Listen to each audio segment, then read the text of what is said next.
Welcome to episode 267 Real Therapy, the place where we talk about how movies make us feel. I'm your host, Donovan Thompson, with my co-host, Daniel Wingfield. And today we are talking about The Night of the Seven Kingdoms, HBO Max's new Game of Thrones TV show. This is Real Therapy, and you know what that means. They're gonna talk about how it makes them feel. They're gonna watch all the movie reels, cause it's Dan and Don in Real Therapy. It's real. We're back, like it's been a long time. There was a part of me that was kind of like, are we going to pick it back up? This is the longest drought we've ever had since we started the podcast. Yeah. 8 years ago? Yeah. It'll be 8 years this November we've done the podcast. Yeah. Almost a decade. Which is that I don't like that at all. But we are back. We're talking Game of Thrones. There's all kinds of things we could be talking about. Wonder, I almost said Wonder Woman, Wonder Man, Fallout. We're both catching up, on certain things to kind of be able to do that. But we are back. So how are you feeling? It's good to be back. We have been more inconsistent, but for the best reasons. You know what I mean? It's one of those things of, I love sitting down and having these conversations, and I love sharing these conversations with other people, because most of the time these are just conversations we would actually just be having, and we just record them and edit them and put them out, and so all the time we'll be like, okay, let's stop having this conversation so we can talk about it fresh on the podcast. So I love doing it, but when exciting creative projects get in the way, it's kind of that, like, it's I don't love it, but at the same time, what better reason to be not able to be as consistent, that we're stoking fires that are hopefully going to be really exciting, that we can actually share on the podcast someday. Yeah. So, it is. You. It's like, I love doing podcasts. I love podcasting, but it isn't my first love. My first love is creating. And Yeah. It's okay when sometimes they have to share the load. It's okay. I think there's this thing too where, there was always this dream of hitting episode 241. And we did that. And then I'm like a weirdo where I need like 300 and then I need like 350. Sure. Stopping at milestones. 266. Milestones. Yeah. Well, stopping at 266 would be like, it would be really bad for me mentally, And so OCD would not be happy. It would not be happy with that at all. And like here's a weird thing I said the other day. Like sometimes there's trilogies of movies, and then there's no rule for this, but there's a fourth movie. Right. Like I am upset if there's not a fifth movie. Like for some reason 3s, 5s, and 6s work. But like 4 does not work. I don't know what it is, but 4 does not work. Yeah. And most of the time, I feel like it goes, like, I'm trying to think of franchises that got a 4 that didn't get a 5. And, like, they mostly did. They mostly keep decreasing in quality, like Pirates or Transformers or... Is John Wick up to 5 yet? Or is it still in 4? It will be 5, which I'm glad, because I was really upset about it ending on a 4. And then also, Toy Story 4 is... Now I'm okay because Toy Story 5 is coming out. So like, I was never okay with Toy Story 4 because it was beating a dead horse of a narrative that they already finished. But fine. Regardless of quality. And this looks like an even worse. Let's just retread more shit. Yeah, I'm talking about. So for some reason, how my brain visually sees the posters, and 4 just sucks. Or like number 4. Or the DVD box sets. No, I'm just saying, like, just the amount of posters I'm seeing in front of my brain. I don't know what it is. Anyway, this is a weird tangent I got off on. Point is, it bothers me when we're not consistent, because we've been consistent for so long. For sure. But I 100% agree with you. If there's ever a reason, then the reasons why it's happening it's why we started the podcast to begin with, honestly. Exactly. So, but that's just me being me and having to deal with my brain. But we're not here to talk about my brain. We're talking about what's inside my brain. And right now, inside my brain is The Night of the Seven Kingdoms. Of course, this was Game of Thrones, and I'm always, the door's always open, even though we've talked about the end of the first series multiple times, which I would love for us to have an episode again where we just sit there and just, we might do it this episode where we just slay that last season. I don't know. But I just, even that being said, I heard about Dunk and Egg through George R.R. Martin's previous writings and just kind of what happened. And then, of course, they're going to develop a show about it. All these things. They come out yesterday. Now they're doing a play for Ned Stark and all this stuff, which at first I read as a TV show. And I was like, geez, holy crap, but it's a play. And there's all kinds of things in development, whatever. My excitement wasn't as big because prequels are never something that gets me excited out of the gate. Sure. Especially when you have an ending like that with Game of Thrones. But I will say I'm pleasantly surprised. Even by the first 5 minutes or 10 minutes, I was kind of like, yeah, I like this character. I like the tone they're going for. And I'm already a sucker for like knightlyhood and heroes. And that's something you just never, chivalry, that's the best word for it. And you don't get a lot of that in Game of Thrones, like consistently, because it's jumping around from like 6 to 7 different stories, and you're seeing like the worst of the worst. Well, you do get it, but usually those characters are punished because of it in Game of Thrones. Yeah. It's like, like Jon Snow, the people that are good get the worst end of the stick because the people that are bad are just not going to care. And so it's definitely a world where it feels like that's good, but no one cares about doing not many people in this world care about doing good, and the people that do end up worse off for it sometimes. Yeah. And so anyway, I really like the show a lot. We have one more episode to go, I believe, for this season. And then they've already kind of come out and said that, hey, they're going to do a season every year, which they're already filming the next one. Yeah. Oh, they are? Good. Okay. And in fact, there's some press happening with those characters, and they're obviously in their season 2 hairdos now in all of the press that they're doing. Like Egg has a full head of blonde hair now, and Dunk's is long and like tied back like a long hair samurai kind of. Yeah. I did do a little research, like what's the end of their story in the books, but it honestly doesn't spoil anything. So I'm not going to say it, but I'm also saying like it won't hurt my experience watching the show. Yeah, I've got a vague idea just based on like random comments of like I just know it's important. Basically, well, it's very broad for a reason. You know what I'm saying? Like like George was very like, here's what's happened, but also like maybe that wasn't really happened because it was so long ago, kind of thing. Yeah. So they can play with it depending on the popularity of the show, and he can go back and they can redo stuff. Well, and there's time jumps, right? I think like in the books, it's like I don't know that it's a book series. There's like 2 years between each one or something like that. So like it jumps. We're gonna be catching up with them at different periods of their life. I mean, I think Egg will grow into an adult by the end of the series. Yeah, I see it going way past. I think they should go way past that. I want to see the end, honestly. I mean, I'm pretty sure, but Dunk he's Brienne of Tarth's great grandfather. Oh, okay, that makes sense. Which is interesting. But yeah, so I like the show a lot. We can talk about more some of the thing, obviously, and here's the thing with the show too that I like about it is that it's gotten better every episode.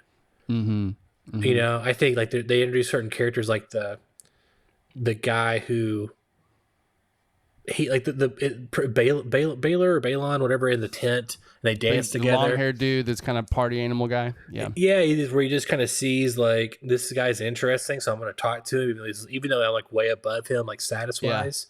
Yeah. Like just those kind of characters kind of popping up, and of course you get the Targaryen in there, and then obviously we have this last episode, which is the last thing we saw, which is overall one of the better episodes of Game of Thrones ever. I'll tell you, it started just we knew this was like the end of the previous one was like, okay, the battle is starting, credits.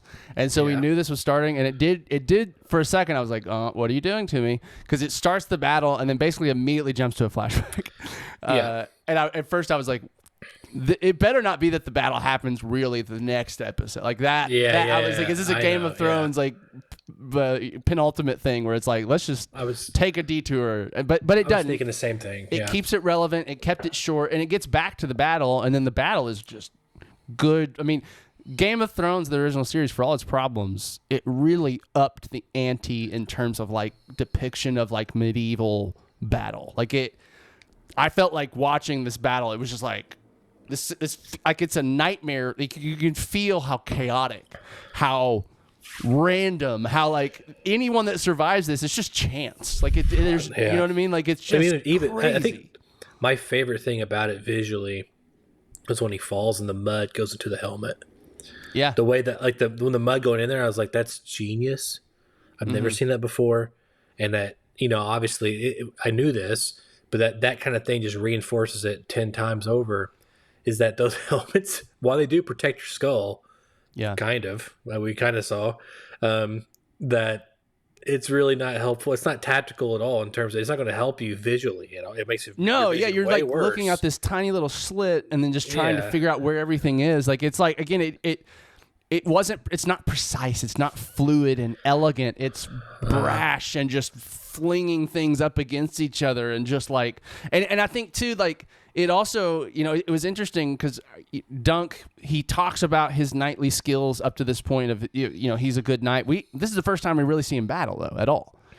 And like, his fighting style. And it was like, his superpower in this battle was not being good at fighting. It was being so big and being able to take so many hits and just keep getting back up. And just his size won. And so it's almost like this interesting thing where it's like, I mean, he is a good knight, but not because he's been trained well necessarily, just because he has the physical advantage on him, basically anybody. And it's just that was like, I guess like there's a different version of this where he's like this savant knight and no one expects. And like there's just, that's more interesting though, that it's like, well, he is good, but it's kind of like not because of anything he's done, just because of Jeanette. Like it's like this nice, like it gives him room to grow, or it gives it feels more realistic for one.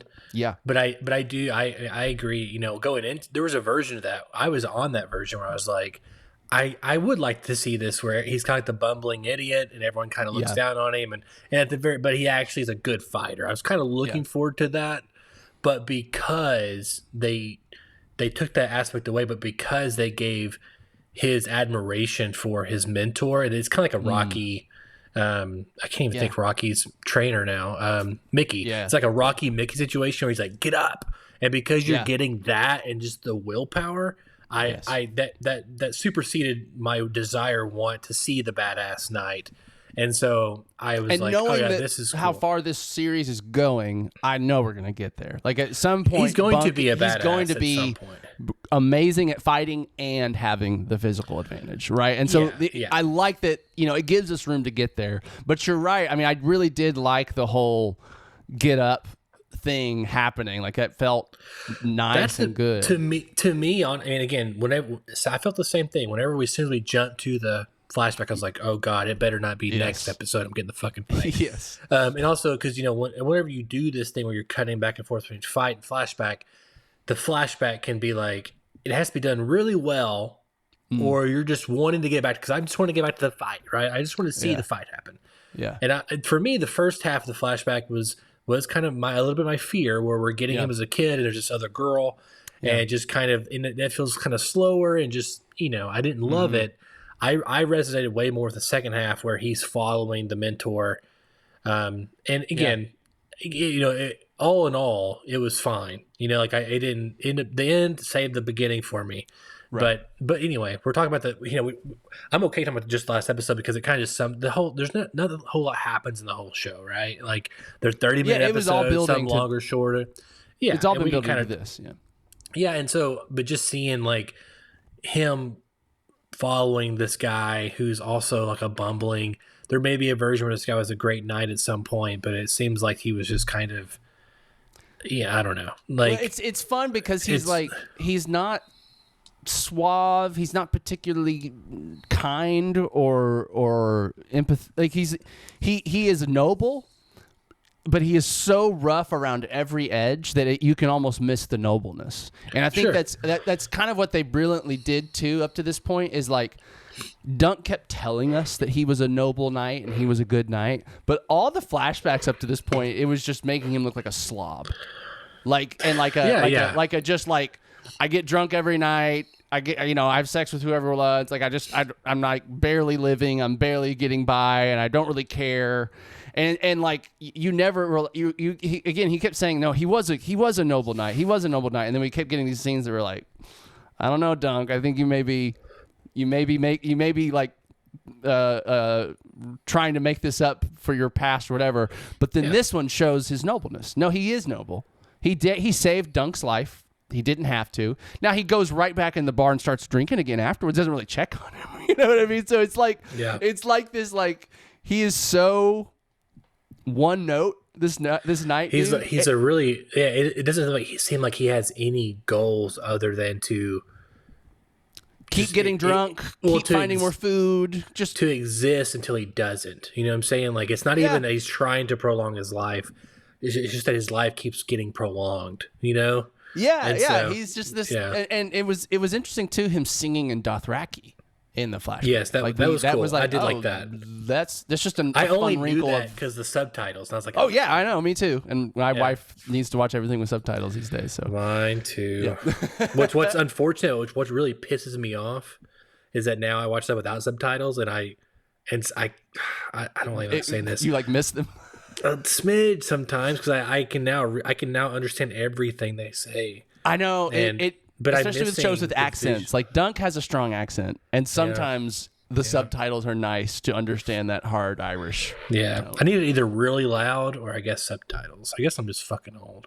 But let me I'll rant quickly on subtitles because I use them all the time. Subtitles that get ahead. What's the point? Like. You're ruining the show. I'd rather someone cut my hand off than watch. Like it happens on certain shows where it's just like you're ahead by a whole dialogue scene. Yeah, but if it's ahead, it's like I'm now reading what happens before I get to see it, and that's just like I have that problem when I read books is that I can read, but my peripheral will start catching words as I'm going, and I will start spoiling myself like subconsciously, and I'm like, don't, or even it's really worse with comic books because there's visual elements, and so you're trying to just look on the square, and because you don't want to see the next square yet. At least, but the whole page is like designed to point to this giant moment over here, so even all the lines are leading your eye 100%. Down there. I've had this problem a lot, which I'll bring up later in the episode. But anyway, and I want to say the good, and I want to bless whoever. Whenever you're watching a movie with black bars, the beautiful people that will put the subtitles on the black bar and not on the actual picture, it's like they're objectively beautiful. This is why we have black bars, guys. Is for subtitles. And it's like when they don't do that, when they have the black bars but the subs are still over the picture. Oh my god. Yeah, I don't 100% hate when it's middle. It's like it's on the line of the black bar. You know what I'm saying? It's okay. It's not the worst. But the best version is completely in the black bar. Yeah, no. Just because it's you could literally have like a 0% to 100%, and you just drag it down, increasing your like enjoyment level of the experience. 100%. Yes. Yeah. I know. I agree with you. Objectively, those people are more attractive than other people. Yeah. It's just like the services that think, and then there's certain services that like don't let you adjust like the size or anything, and there's ones that will. Yeah. So it's like I feel like they're getting better. Like subtitles used to be like a disability thing, like it was for deaf people, and now it's like everyone uses them, I think, and part of it's probably like TikTok too, since subtitles are on every piece of content we watch everywhere. We just expect subtitles on everything now. It's interesting. Yeah. It makes me I you can watch subtitles in the movie. You can pick some showings that have subtitles in the movie theater. I will never do that. I mean, they used to just have they still do, but you can actually get a thing that sits in your cup holder. Or something that are attached to the seats, but a theater I worked at had like a cup holder thing. You put it in there, it would sync up to the movie, and look at your your thing like right underneath it. That way it wasn't affecting other people, whatever, you know. Sure, that makes sense. It was cool. It's definitely cool for a population of 10,000 people in Batesville, Arkansas. They had that. Yeah. But anyway, yes, subtitle episode. What this should be called. But yeah, just kind of here's one thing I want to talk about because. I think we both like the show. I'm happy to continue with these characters.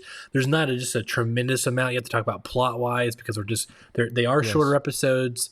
And just one little thing, I like staying in basically his POV the entire time instead of jumping around which is funny because if you let's say if you did follow Jon Snow in one episode, it's probably less than the amount of time we're getting with him per episode. Like probably Jon Snow is probably 15 minutes an episode of Game of Thrones, or 20 minutes, Yeah, it's interesting, they're short episodes. They're like around half an hour or less. Yeah. But they feel like I feel more satisfied. Like I feel full from each. Like I feel like I get a good helping each time.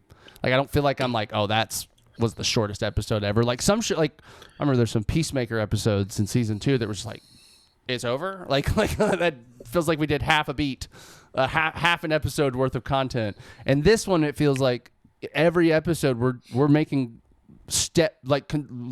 considerable steps forward on whatever journey we're on. And I think you're right. It's the fact that we're staying with one person for 30 minutes. Because in Game of Thrones, even if it was a person's episode, you may get less than 30 minutes of screen time with them in that episode because of everything else they're having to do. And I agree, too. It's just good to be back in Westeros. I think what I've realized, and I think this is the same thing with like Lord of the Rings and, early good Game of Thrones, good, well-produced, well-written, high fantasy, I always want some form of that kind of going on. I just love that genre. I love those worlds. And like, I'm probably never going to be just like bored of that. Like, okay, I don't want any more like... Just there's something about it. I don't know what it is. Like it connects with like human history in a way that's interesting.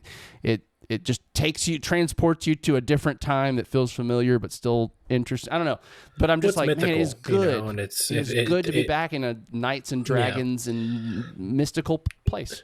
It is amazing that Kimberly likes the Game of Thrones, considering all the things she does not gravitate towards. You know what I'm saying? Like, Did she watch the original series? Yeah, she really liked it. Yeah. Okay. And so that's why we watched House of the Dragon and everything else. But I mean, she does not anything sci-fi or fantasy or superhero. Sure. Everything I love, she does not like. But she does like Game of Thrones, which is fascinating. So it's interesting because I feel like, Game of Thrones took over the world for a few years there. Like it was constantly referenced in every pop culture corner of the internet. Like it became. You were weird if you weren't watching it, right? Like that was weird. And before that, I don't know if a high fantasy product had ever been that ubiquitous. Like Lord of the Rings was big, but it was still kind of like, oh, there's the nerds that really like that shit. Kind of like it's not everyone everywhere is into it. It was nerds and then artists. Which is like a different kind of nerd, like the middleman wasn't. I mean, obviously those movies made at the time they made close to $1 billion, or what I'm saying, or maybe they did make $1 billion. I can't quite remember. They made a lot of money. They were very successful, which is astounding for the time period, all the reasons. And it won 13 Academy Awards, whatever it was. The last one did, yeah. The last one, which is crazy. And they were mostly like all technical. I think there was a lot of technical awards. I think. I mean, they may have been like a couple acting ones. It won Best Picture, I believe. 13. I mean, so maybe it did. Yeah. I'm pretty sure it did. But even then, like you were kind of. Yes, I know what you're saying though. It's different because even back when that came out, the international market was not the same. Yeah. Right? Like. And so, like, even China, but it felt like I don't have any data for this, but what you're saying is like streaming had become, the internet become worldwide. Streaming was everywhere. And it was definitely, Game of Thrones was 100% just by logic of numbers in the zeitgeist where Lord of the Rings was. Yeah. And maybe this is just a product of George R.R. Martin's writing style. It's just a lot easy. Like, Tolkien is like a poet. You know what I mean? And in so much of the way that it's beautiful and like what the amazing, hell some of that stuff is. Yeah. But it gets dense. It gets hard to follow. Me, actually, I go down there's certain rabbit holes. I go down the Matrix rabbit hole every year or so. I go down a Lord of the Rings rabbit hole, and it's just me refreshing myself on the lore. And every time I get to Lord of the Rings, I'm like, I don't like it frustrates me, like Gandalf and what he is, and a White Wizard, and like what he was beforehand, and the similarity and all these things. I'm like, it's a little too high fantasy for me. It's a little too foreign. Like it feels a little. It's like it's so interesting. It's so beautifully like the where he got the ideas for these things. It's amazing, but. Yeah. It also becomes so dense and so foreign that, like, unless you're just gonna invest in understanding it all, it's gonna be hard to interact with for most people. And I think Game of Thrones, people talk a lot more just normal. And like at the base level, the people that are just existing in this world feel very similar to the people that are just existing in our world. They're just trying to eat, fucking sleep, and get through their day. And I think that felt just more familiar than the Lord of the Rings world did. Well, and so I think that's part of why it's like it can be more easily accessed by people that aren't already into this kind of shit. I agree. You know? And just to even kind of add a final nail on it, I don't have to, but I'm going to say it. Like when I was in high school, I think it was junior high or whatever. You know, I love Aragon is my favorite book. And part of that was because it sounds stupid. Something's wrong with me. Subtitles, I need 5s, 3s, but it was the paper of the book, the way it was weathered on the side when you looked at it, it felt like an old text or something, and I just loved that as a kid. I don't know what it was, just that alone, I loved it. But what I liked about Aragon, and if I go back and reread them, I may feel differently. I don't know, but that was my favorite book series. I didn't like the third and fourth book really. I loved the first two, but what was great about those was that in that world, magic was so scarce, and there was very concrete, defined rules of how it worked. And so it was like something I could latch onto and I could understand easily. And the magic of the first, of Game of Thrones was that magic wasn't really, even though it literally opens on a White Walker, they're so few and far between, and they feed drip you very little magic until later in the show. And even by the end of the show, it wasn't a whole bunch. Like, I remember when the really hot chick who actually was like a witch, visually. The redheaded lady? When she starts doing her shit where she's like basically transposing and killing people. Yeah. That's like a big thing in the show, just visually, And so when that kind of stuff happens, it's not, super, we hadn't seen a lot of that, prior to that moment. Yeah. No, it's interesting because like it's there and it, whereas Lord of the Rings, there's, Sauron and the Eye, and there's the whole plot is centers around a magical ring that has these crazy effects on things, and were made by a dark lord for these people, and it turned them into this. Like the plot is magic centric. And the plot in Game of Thrones isn't. The plot in Game of Thrones is power centric, and who's going to sit on the throne. Yes, there's magic, and some people use it. But that's not the point. And to a degree, that it kind of mirrors Star Wars a little bit, in that like. And now I think later Star Wars kind of changed, but like in the beginning, the Force was just this thing that the good guys used to win. Like it wasn't like the point, right? Like it wasn't. Yes, Luke needed the Force to defeat the Death Star, but the point was defeating the Death Star and the Rebels winning, not reclaiming the Force or defeating the dark side. And so I think even the reason I think for Star Wars is like early success was it just gave people a low barrier for entry for understanding. You don't have to understand. It's just the Force. It just does it. You know what I mean? We're not trying to be crazy. It just does it. And I think that's kind of how Game of Thrones handles magic. We're not going to try to explain why we were able to resurrect Jon Snow. We just were. Get over it. It's magic. You know what I mean? Yeah. And I think there's a benefit to doing it that way, in that like Lord of the Rings explains in detail why everything happens. And I as a nerd, as someone that likes that shit, I eat it up. It's so fun. It's so cool that someone thought through these things that deeply. But I don't think it's that explained. I think it's a little. Well, I think if you read the Silmarillion, it's explained, but whether you understand it, the explanation. But technically, it is explained. I'm not sure that it's called explaining that. I feel like it's. Well, I mean, there's a popular meme on the internet that's like, "Yes, I have read the Silmarillion, and I have no idea what it's talking about." Like, basically, it's like it's the only one of all the books I've ever owned. Yeah. And the problem is like half of it was finished by his son. He didn't ever finish it. And so it's like. Yeah. Yeah. No, I remember reading the first couple pages and being like, it's impossible. I was like a kid. I was like, this It is reads like impossible. a textbook, like a history book. It is not a narrative. Yeah, it is in not a fucking different language, it feels like. yes. No, Anyway. it's wild. It's wild. We don't have a whole lot of time. There's one more thing I want to talk about. And again, this is just something I was thinking about when I was driving earlier, was that, when you watch Game of Thrones, I think, at least to me, the show feels very classical, right? Like it feels like the shot designs, the compositions, these kind of things. There's nothing just that sticks out. And it doesn't have like jaw-dropping. It doesn't have like unique cinematography, but it has very, very good cinematography. But it does in this fight, this last episode, and there's these POV, which if you watch the behind the scenes thing, they were like, we deliberately obviously made it a point of view of Dunks, so you feel like you're in the helmet with him, you feel like feels you're claustrophobic, all these things, and there's some pretty big stylistic swings in there versus what you've seen in a Game of Thrones in general, and then also B, what you've seen in that show up to that point. And one thing that I've really done a lot of thinking about, particularly because we're working on this project together, is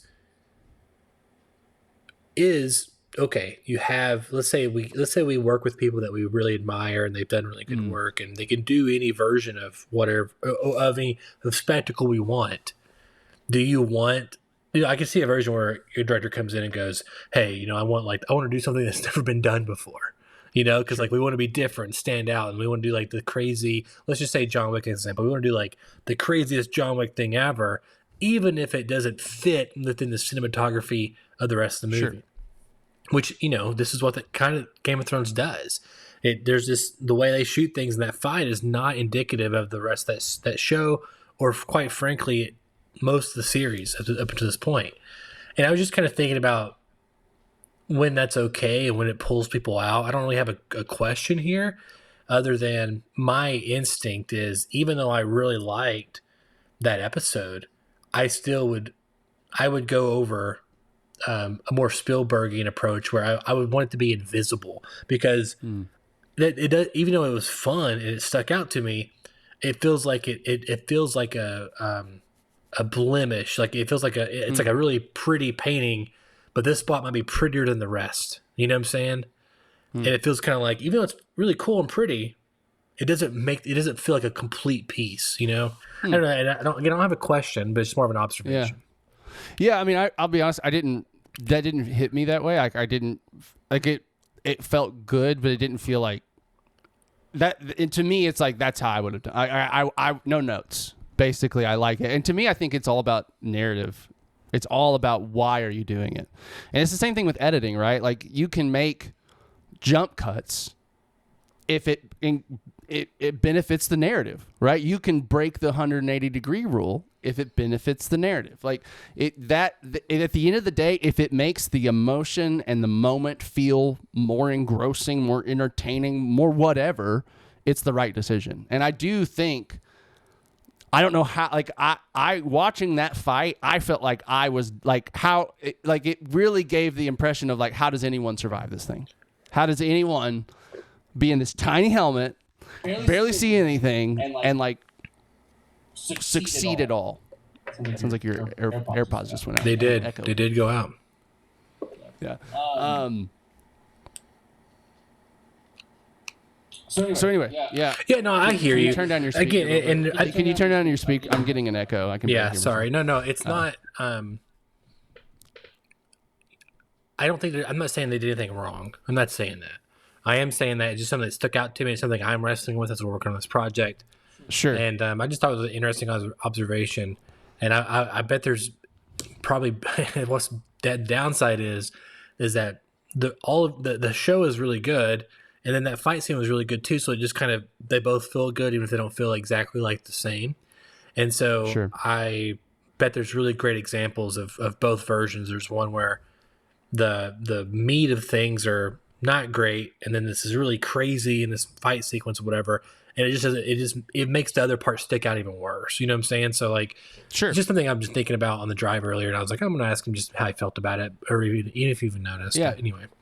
I mean, I think it has to be all about narrative. Like, it's like, it doesn't bother me because it's like this is Dunk's show. We've been in his point of view the whole time. It would almost feel weird to me if we had this more perfect angle of the fight like classical Hollywood. Well, you haven't been To in me, his it's literal POV. You know what I'm saying? Like versus, I mean, that's a difference. You know what I mean? Like, but you don't. But I guess to me, it like thematically, narratively, we've been in his point of view the whole time, right? So like, even if the camera is looking at him, we are seeing the world through his eyes all the time. And I think if he is, I mean, some of it's practical. How do you do that if he's in a helmet? You know, how do you focus on the eye? Like, to me, I think it's just like, if we're trying to stay in his world, it would be hard for me to imagine a better way to make us feel that way than to shoot it like they did, if that makes sense. It makes sense, but also there's almost every show they try to have a point of view, and they did not make that decision. You know what I'm saying? I'm not saying like, it almost sounds like you're saying that them doing the actual point of view shot, not thematic, but the actual point of view shot is the best that could ever be done, and shooting it classical cannot be better. What I'm saying is I don't think the classical version would put me as much in his shoes and make me feel as claustrophobic. It would not make me feel as viscerally about how does anyone survive this. That's what I'm saying. I think I'm saying I don't know. If you want to say that isn't as valuable as something else, that's an opinion. That's just an opinion thing. What I'm saying is I don't think you could get the same visceral feelings that we got out of this style from a different style. No, I hear you. That's what I'm saying. And I think the visceral feelings ultimately benefit the narrative and the character in the world, to me, more than invisible cinematography. No, I know what you're saying. Again, I think part of it is just if you swing for the fences and it doesn't work and it feels, you know, then you fucked up, you know? So like it's something that it will only come with practice and doing it over and over again and making mistakes. But I mean, again, I thought it was great. You know what I'm saying? It's just more of the question of when can you do it and get away with it, you know, or and why have some people not gotten away with it, you know? And so, yeah. And I think Game of Thrones, I mean, I think the past ones have done a similar thing where like the battle scenes are much more quick cut, much more tight shots, much more just like representing the chaos, even like in like the Battle of the Bastards kind of thing I'm thinking about with like Jon Snow like struggling to survive or whatever he's doing. I can't remember the specifics of it. And I think part of it is like it almost has its rules. Like we can shoot like this when it's a battle. And when the battle's over, we're done shooting like that. We're back to our kind of sticks classical thing. So I think part of it is like it kind of has made it feels visually they've kind of made rules for when we do this versus when we do that. And because they've been consistent, to me it's almost like as a viewer I just like, oh yeah, that's the rule. You get crazy when it's crazy and it mirrors I hear what you're what's actually saying. happening, and then you pull out for dialogue. And I hear what you're saying. I think particularly talking about, and I don't want to go on beyond this, but particularly talking about this show and how they shot his POV shots, I don't think that's ever been done before in Game of Thrones. Of course, there's been higher shutter speeds, quicker cuts, you know, shaky cam, all these kind of things. There may have been some like kind of like a GoPro feeling or something where a camera's attached to under a dragon, or it feels like that, and the camera's fixed and the environment's moving and the dragon's still.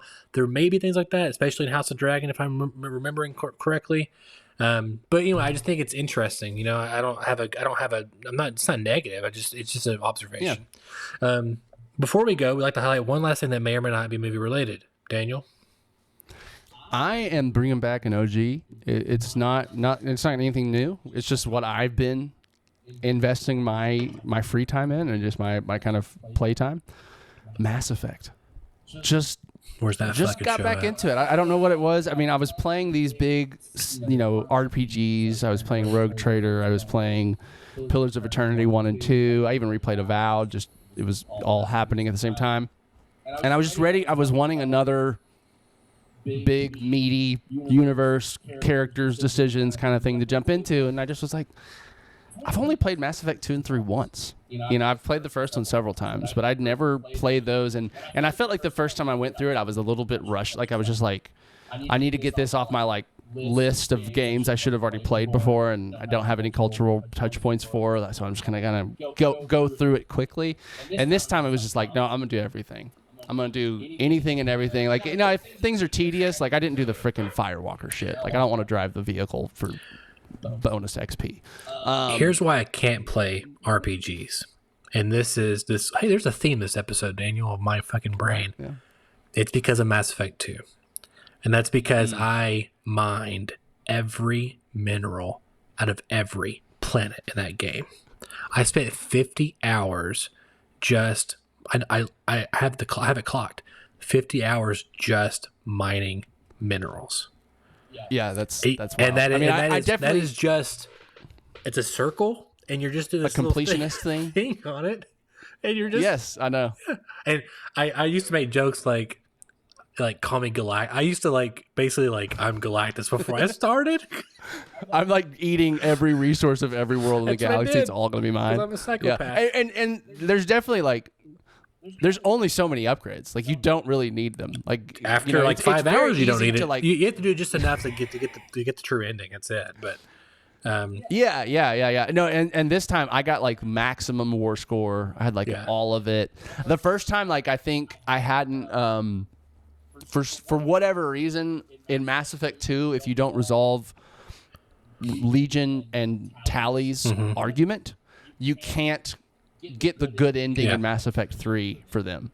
And I remember the first time I didn't realize that till I got to Mass Effect 3, and I was just like, I'm not replaying Mass Effect 2 just for a different thing here.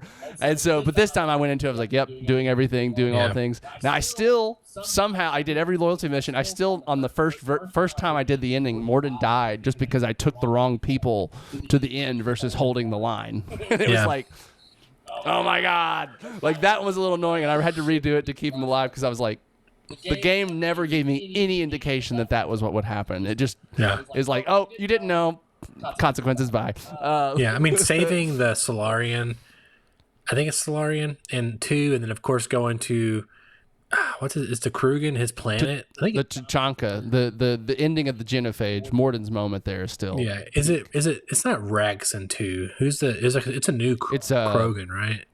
He's like a perfect soldier. Grunt. Yeah. He's like a bio. Yeah, he was born in a lab. Unseal his little him and the Solarian, and then I mean all that stuff. I mean it's just Mass Effect 2 is great. Obviously it's more of an action story. Yeah. I like the ending of 2. The ending to 1 is still the best ending out of all of them. But the ending of 2 is great. I like I'm kind of vaguely remembering, but the twist of the is it Forerunners, Precursors? I'm thinking the Protheans. I'm thinking Halo and Jack and Daxter. I'm thinking Prometheans, and then how Protheans that ties into the end, and I like the action ending is cool. I was going to ask, my only question, and we go on, is does it not bother you with the ending of 3 replaying 2? What do you mean? Well, you know where it's going to end up. Are you like, is this pointless? No, yeah. Well, I listen. I have some opinions on. Listen, the plot of 2 is completely contrived. It is a fun game. It is well acted, and the cinematography is at another level. But there's so much of it that you look back and you're like, that doesn't make any sense. Why were they trying to make a human reaper? No one knows. What advantage would that have had over the billions of other Reapers that come in Mass Effect 3? No one knows. It felt more like tradition and not advantage. That was just my... No, it was like the thing. It was like, oh, it makes the Reapers look like whatever you used to harvest. It turns the Reapers in. But again, it's just but why are the collectors stealing people on the edge of space? Why do they need a human Reaper when they have literally thousands of the other kind that can defeat us anyway? It was just this kind of it kind of feels like, again, just growth because it's contrived. It's we wanted to tell this story, so we built plot to justify it. Well, clearly and then there's other parts that are based on the end of 3. Say what? They did need more Reapers when it was all said and done. Well, I don't know. More Reapers wouldn't have mattered because he uses the kid thing to win anyway, right? We're arguing against a story that can change depending on the writer in the moment. But what I'm saying is it's not great. it's amazing character writing. It's amazing dialogue and acting. It's an action game. And side plot, like the character quests that are kind of unique to them, top tier. Yeah. Amazing. Some of the best. What's he gaming. called? What's the Turian called? Like his code Garrus. name? Isn't it? Archangel. Yeah. Fucking badass, dude. And then like need to even toy like with him. later on, like when like you get like kidnapped, like half your crew gets kidnapped by the collectors. What sets that up is the computer says, "Hey, for your next mission, go to the shuttle bay." And then your whole squad gets on a shuttle to go to a mission that's never explained what they did, why they had to go, whatever. They just leave. And then the kidnapping guy is they come back. And it's like that level of like, it's kind of at the time, because no video games were ever trying anything of this scale.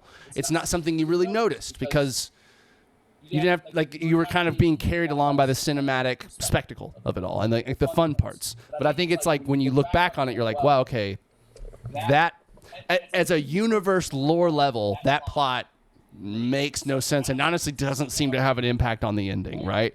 And so there's little things like that you notice, but to me it's like I'm so tuned into the good parts, and I can kind of categorize. Oh, that's the famously Mass Effect 2 and 3 had really rushed development cycles where EA was really putting pressure on them to get them out like 2 years apart, and what we ended up getting, especially the original releases of those games versus what they ended up adding on to, it was a lot different. There was a lot going on there, and so it's like there's parts of it still that are like, man, if you guys just changed one little thing there, it would make a lot of things better. Kind of just at a floor believability thing. Sure. But at the end of the day, I can honestly say there's never been a series like Mass Effect. Oh, I still love them. Yeah, I was just picking at you. No, yeah, and like the way that the choices flow from game to game, no one's ever really tried that since. I mean, Bioware was doing it with the Dragon Age games, but like, I don't know if we'll ever, like, even just what company would commit to this? Like, okay, we're gonna make a trilogy, and you won't really appreciate the second two games unless you definitely play the first one. Mm-hmm. Like, that's not a good business model. Most companies are like, no, you can't do that. And so like, it is so unique, and what they do they do better than anybody ever had, and maybe up until Baldur's Gate 3 ever did up till now, like in terms of characters and writing. Yeah. So Mass Effect, man, great games. I know I'm a little late to the party, but I like Mass Effect. You're not late. You played them recently. Well, I mean, this was like Mass Effect 3 came out in 2012. Like it's like I didn't play it for the Mass Effect trilogy has been dissected ad nauseum on the internet. I mean, there's many like pretty popular YouTubers that got their start by making videos complaining about the end of Mass Effect 3. Like, that was their like beginning. I mean, I was obsessed with wanting to play Mass Effect 3, and then it come out, and I just happened to like not play it for a few days after release. Yeah. And all the reviews came in, and I started seeing all the comments and all the stuff, and I heard the ending was so bad, I just didn't want to play it. Like, I was afraid it was going to. Sure. It was going to ruin something I love. Like, Mass Effect 1 was hard for me to get into at first, partly because I chose the wrong class, and I was. It's still tedious, man. And the combat is not fun. Yeah, it's not. There's so many and just even samey bases throw in and the hallways grenades and all these kind of the way it feels and flows. Sucks. I mean, Mass Effect 2 is a huge jump from 1 in terms of gameplay, but I love the story and I love the story, and I like 2 a lot, even though the story wasn't as good as 1, but the gameplay was better. So anyway, I probably waited like 3 years before I played Mass Effect 3, but by the time I'd done that, they had added in all the extra character, which is the Promethean. He's badass. They added in, like his whole the DLC of going in and getting like I think it's like Promethean mechs basically underwater. All that stuff. That's the Leviathan one. That's the one where you find the race that built the Reapers and find like basically a biological Reaper. Yeah. So underwater. All that, and then you also get the great DLC, which is like basically like the fun true ending. The Citadel one. The Citadel where you're actually. Dude, it has some of the best writing of the series, and it's all like comedic. Like, there's some hilarious. Yeah, you get to do pull-ups in your gym. You know, No, it is a fair, like, it's a very fun DLC. Like the way the characters interact in the apartment during like the parties and stuff is really fun, and it's really well written, and it's just like a really like we're fan servicing the hell out of this, but we're not pretending we're not. We're like this is like the send off. You've been with these characters for years. Just have some fun with them before the game's over, kind of thing. Obviously, the end is not. I don't hate the mechanics of the end so much, but I didn't like, because I was so, we've talked about this before, so prepped and primed for just disappointment. I wasn't one of those people who just like, this is the worst thing ever. I do understand the complaints, and I do think I could have come up with something better. But overall, well, and I think the biggest controversy of it is how it originally released. Because I went back because I was curious. I was like, okay, what exactly was it like? The end before is like you don't have as many conversations with the kid at the end. He doesn't explain anything. Yeah. And then like literally the ending was the same cutscene for every choice with a different color explosion. Yeah. Everything else was the same. Yeah. And so it was just this like, this is not a good ending to a game that focuses on choice. There's no choice here, and it doesn't explain you didn't have the like scenes afterwards showing the prologue and what happens because of this. None of that. Yeah. It was like just this like the Normandy almost blows up in a cutscene. It's over. Yeah. Like, it was just wild. No, again, you don't even say goodbye to your squad mates. You know, like on the last mission where you're like putting your squad mates in a ship and telling them goodbye. That wasn't there. Yeah. Like, and so like it makes sense like why so many people were frustrated. I do think all the things they've added, it's good enough ending. I think it could have ended on a better high. Yes, I think the biggest moments of the series were earlier, but it was still enjoyable. And like I said, it's just such a feat. It's like to come up with this universe, to come up with these characters, all this lore, all these interesting things. It's just kind of amazing. They can fix that with the release of 4. Like it, supposedly it's gonna have Shepard in it, and which means I agree. The people that made these games, what they are all gone. No, I know. And the people, I mean, the last Dragon Age game was shit. It was so bad, like character wise. And so I don't have a ton of hope. Like my biggest hope, Casey Hudson, who is the director for all these games, he's directing that Knights of the Old Republic new game. Oh, that's cool.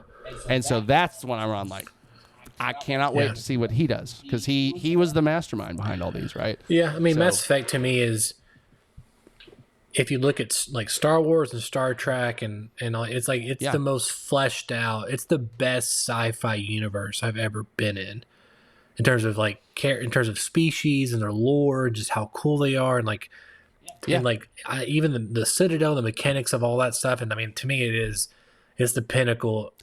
I think the first game on a story level is like perfect. I mean, like in terms of just like where it leads to and the revelations and all these things. But I think Mass Effect as a universe is a significant step in the evolution of sci-fi as a genre as a whole. Like it influenced sci-fi. Yeah, it's like modern day Star. That's why I've been so perplexed why it's taking so long to get a show going, or because it's like it's ripe for any type of IP. It has like the futuristic nature of Star Trek in so many ways, but more interesting wrinkles like in Star Wars, where not everyone's utopia anymore, and like it's fascinating. And the fact that it is essentially robotic space Cthulhu's is the bad guy. I love it's cool. It's a dark universe. It's a dark universe, and it's great, really interesting and fun. Yeah, no, I agree. And talking to you about it makes me want to go and play them again. It's like one of those things of like, man, it's just a good ride. It's a fun ride, man. Well, it's a good. Yeah, no, I agree. Let's wrap this up though. So my okay, what's your one more thing? One more thing is I'll keep mine short, as I try to do. Is I've been, like I said earlier, I've been back into comic books. It's not like I'm ever out, but sometimes you have like a couple months. You just kind of stop, and you could catch up on like one comic series for a couple months in like less than 30 minutes, 40 minutes. Right. But I just want to put a pin on, if people haven't, then they go check out Absolute Batman. And right now we're getting close to the release of issue 20, and it's going to be the reveal of Absolute Robin. But so far we've gotten versions of Absolute Bane, Now we're in Absolute Poison Ivy at the moment, which is pretty great. And then we're getting Absolute Court of Owls next month. Absolute, Two-Face and Penguin and all these other guys. Yeah. And we got Absolute Joker, and it's so good. Like, I mean, it's Scott Snyder at his, just doing what he does best. And I've seen like some panels, and I've seen like some pictures of like full pages and stuff. The art style is really fun. It's great. I mean, it is like it's like leaning into all the extremes of the character and the genre and things. And the art style to me way. looks like a modern day take on Batman, the Batman Year One art style, which I never loved, but I love the way Absolute Batman looks. Well, it's just like completely. They're not even caring about realistic proportions. No, in these. No, universes. he's fucking like jacked. there is no. And I like that. Like it's leaning into its style. It's leaning into a stylistic thing versus trying to. But it's also like realism. But there's like a canonical reason for it. Like Darkseid made this universe, and like every atom is like from the Omega energy, so it's like distorted and it's like bad. So which right now the first event for this new line, the All In line that started 2 years ago with Absolute. And then the Absolute Universe, like right now, this month was the first crossover between Batman and Absolute Batman.